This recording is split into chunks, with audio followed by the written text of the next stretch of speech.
Do you find turn-based strategy games a bit too rigid? Would you rather have the ability to move at your own pace than have that pesky grid system holding you down? Do you see a hex-based map as the man? Well, Skulls of the Shogun is here to break you from your shackles, and it's coming in style.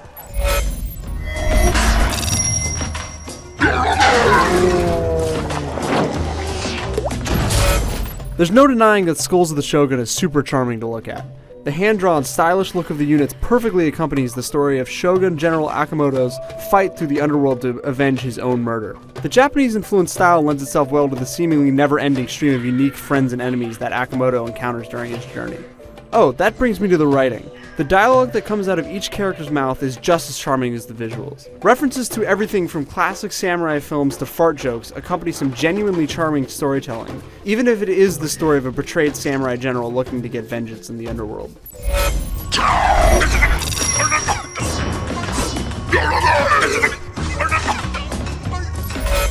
At its core, Skulls of the Shogun is a straight-up turn-based strategy game. Teams take turns roaming around the map, capturing resources and spawn points, while fighting off the oncoming tide of enemies. Here, you're capturing rice paddies in order to pay for new archers, infantrymen, and cavalry. You can also capture shrines to summon one of the 3 monk classes, including the Healer Fox, the Summoner and General Arsonist Salamander, and the Crow who controls the wind. It's all very streamlined and easy to understand, which is nice, because that's exactly what Skulls of the Shogun is going for.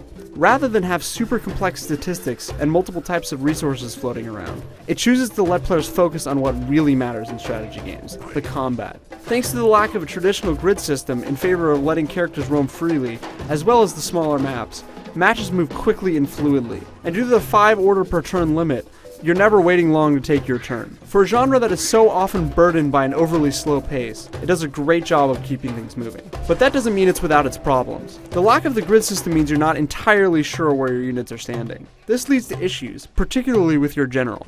You see, generals are the win condition here.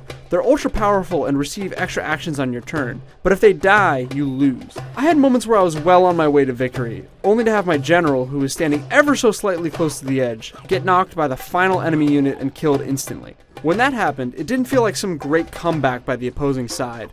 It just felt like I was cheated out of a hard-earned victory because of a slight lack of precision.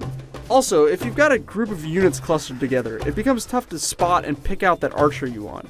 This wouldn't be a huge problem if one of the game's core mechanics, the spirit wall, didn't involve having units stand right next to each other for defensive purposes. Large sections of turns end up being spent on trying to pixel hunt for exactly who you want to move, and that gets rather frustrating.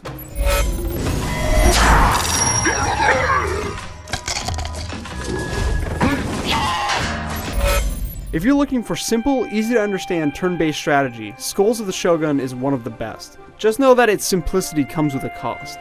You're not going to find a deep game you're going to play forever. In fact, there are definitely some glaring issues in the way that it plays.